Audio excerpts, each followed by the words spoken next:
Admire Mushambi kana kuti Mama V boresponda vanhu vari kuvati Ngochani. Hanzi zvoni andibude mudress imomo as long as richindibhadharira mabills. Zvekuya ndichiudzirwa nemunhu anenge aita data rekukumbira Maya. Dress iroro ndo rinoita kuti ndiwane $40,000 US per month. Then mukomana anonzi Tatenda anogara kuchurufamu wekugadzirawo sofa rake achiti ndichazoripa seWicknell Chivayo musi wemuchato sechipo. Ochema oti ndanzwa nekusekwa nenyika ndichinzi zvoni hama dzako chaidzo wakambodziitirei asi wakuda kutanga kuitira seWicknell Chivayo. So ari kuchema achiti seWicknell Chivayo chingouyai mutore sofa riya. Then to those vari kuda kuzoprotesta musi wa31 March, hanzi zvoni nevakomana veZanu PF hoko yoyi. Ladies and gentlemen, welcome back to kachannel kechinerera. Kusangana kwatuta zvakare pachannel ino, channel yeZim Witness TV yandinodzoka nema-updates akasiyana uye ndinoti kana kari kekutanga kusvika pano ingobayawo button rekusubscribe then turn on the notification bell kuitira kuti usarasikirwe neevery update yandinodzoka nayo pano nguva nenguva. So muri Zimbabwe nyaya dzandangouya nadzo nhasi inyaya 3 chete. Yekutanga yacho inyaya yaMama V vari kucomplain about vanhu vari kuvashedza kuti Ngochani vachiti no pano hapasi school of anything patinodzidzisa vanhu zvakaipa kana kuti iri itori haso rangu harinei nemi. Nyaya yenyu yekunditi ndiri Ngochani iwewe gara neside rako inini ndigare neside rangu. So ladies and gentlemen, I'm going to play you ka video kama Mama V vachitsura vanhu vaya vari kuvatuka vari kuvaudza zvakasiyana. Then after that ndichaplaya video remukomana Tatenda ari kuchema ari kuti se ndionewo seWicknell Chivayo onai ndanzwa nekusekwa nevanhu uyai yenyu mungotorawo chipo chenyu chesofa randakakugadzirirai. Then lastly ndozoplaya video revakomana veZanu PF vachitaura vachiti no hakuna demonstration inoitika as long as isusu mayouth tiripo. So ladies and gentlemen, muchipedza kuona video rino ndinokumbira kuti mumhanye mucomment section muchitiudzawo zvamunofunga maererano nenyaya dzandakupai idzi. Ndaidzira kuti mwana wangu iwo ukaona kuti mwana wako zviri kunetsa ino yaisi Mama V School of Institution. It's a business page, it's a hustle page. Iname hustler, you understand? I hustle for a living. Hustle yangu iwo ukaona kuti haisi kukuitira zvangu fane kuti unoenda kucompany yeCement kuti company yenyu cement yenyu inozopinda pauro dzevana wangu enda haisi kuinstitution iyi. Handisi institution, handisi chikoro. Kana yanga iri chikoro maiti chikoro chingachivharwe. It's not Mama V School of Technology, Mama V School of Schooling people. I'm not here to school people. I'm here to hustle and make money. You see these people are calling me. It's money. I'm here to hustle.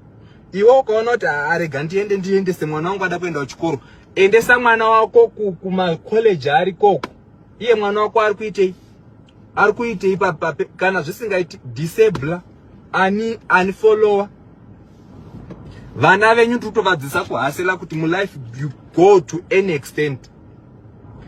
Saka yo urufungwa kuti yo nhasi ndikamuka nchizi ndasiya kuacta maskits aya kusi kufande kupi zviri nane ndife ndiri pamari zviri nane ndinofirapo pana Zuckerberg. Ndinofirapo yo ukaona zvakunetsa kana wafila kuti zviri kukunetsa uya unditakure necrane unondisiya kune nyika yaunofila kuti ndo inoita for me. Pamakaona ndichipareda kuti ndauya panapa kupareda kuti azi papost yake yaposta Facebook kwake. Pandakauya ndichipareda kuti ndiri kuda kupusha agenda yezvakati nezvakati. Kusvika maona munhu ari pamusoro pangu kana musati mabata munhu ari pamusoro pangu nyararai panyaya iyi. Ende vamwe vacho vanongongori vanhu unoziva vanhu vari mudenial zvakoma. Denial is the river in Egypt. Ukada uzotozvitarisa pamwe dzitori Ngochani dzitori closet iwo ukanditarisa unofila sei. Ukanditarisa ukaona ndiri Ngochani newo uri Ngochani. So vana vakasara munhu kana ukanditarisa ukufila sei paunondiona iwo ukafila kuti ndiri Ngochani. Magnets attract magnets. You are also a Ngochani. Ungori mudenial achitaura iye nyaya yake muri Zimbabwe. Side ramina rero gara ne side iro ndogara ne side ndo namba dzichange dzichibuda pascreen. Raisi riripo side randinaro iroro indogara neside randinaro iwo garawo neside rawinaro. Kana dress richikwanisa kundikeshera richikwanisa kundisira income ye 40,000. I earn 40,000 now because ndane increment for the whole of last month and until 30,000. Now I earn 40,000 ndotaurwa nemunhu anonga aita data rekukumbira kuti azi was chisi address iyi ndinofana ro one kana muguwa ndiise hangu ndiinaro as long as it's paying the bills. Kune mbavha dziri kutofamba nepfutuko dzichidaro so takarasima neni ari kubaukwa ari kutobaukwa. Munhu unoita zvaanoda nebhodhi yake, umwe naumwe wakapiwa umwe naumwe nebhodhi yake naMwari. Iwo oita zvaunoda iwo chako kwako kunyanya kuita Jehovah stereki. Anonga aine shungu yekuda kuendesa mwana ngavaendese vana kuma institution, musame muchindi stressa please. We our kids dzenyu endai muno kids ako.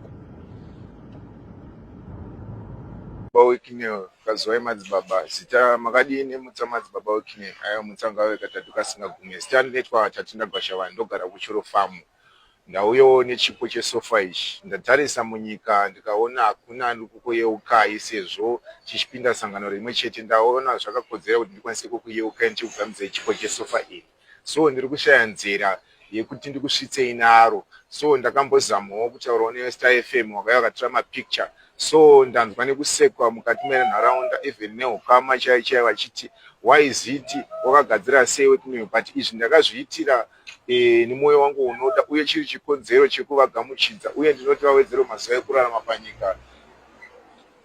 Alright. So chipo ichi muri kuvapa chiri cheimbo?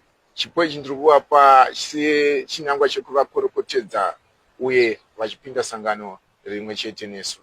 Alright, muri kuvakorokotedza kuti nemaroro avakaita namadzimai lolo. Alright. Ko muri kutaura kuti vanhu vari kusekai, vanhu vari kuseka vachiti chi? Vanhu vari kuseka vachiti hey urida mota, hey urida something, hey wakadii kuti gadzirawo isusu vasingazive kuti aiwa inini ndakagadzira nemwoyo wangu kwete ndiri kutarisira chii kuna seWicknell asi ndakagadzira nemwoyo wangu unoda. Ivo vanopa vanhu zvinhu zvakawanda seWicknell. Sei imi madhisaidha kuuya kuzovapa kwete kuzouya kuzopiwa? Ndakatarisa munyika, ndikatarisa kumadokero, ndikatarisa kumabvazuva, ndikaona hakuna ari kuvarangarira pasi pezuva. So ndaona zvakakodzera kuti varangarirwe nekuburikidzana neni chivagamuchidza chipo chesofa iri. Alright, rakagadzirwa nani sofa? Sofa ndini ndakarigadzira.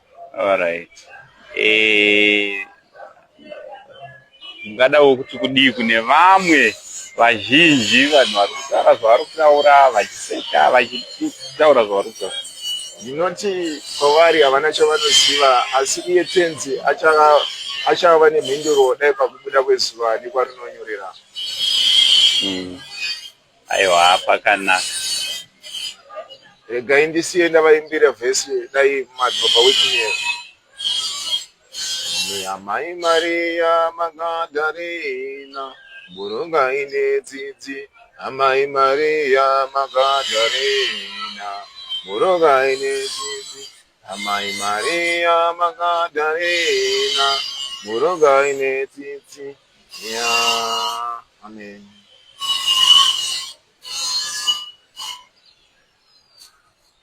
Kune nyaya dziri kutaurwa musocial media, dziri kutaurwa nyaya dzekuti kune mademonstrations. Your Excellency, kana ini navamachakaire tichiri vakuru vevana vamunoona vakazara umu, hakuna demonstration inoitika.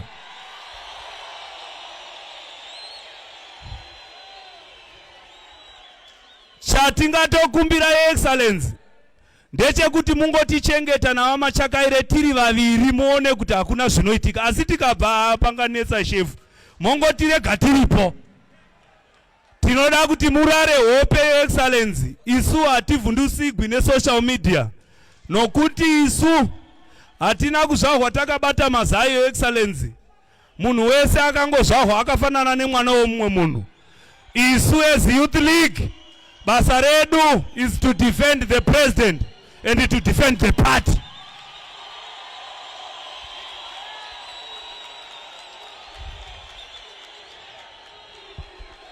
Vamunangagwa oye! Pachigaro pa Vamunangagwa! Ukamira ipapo! Futseki kesa futseki! Futseki chamisa futseki! Shit mandu!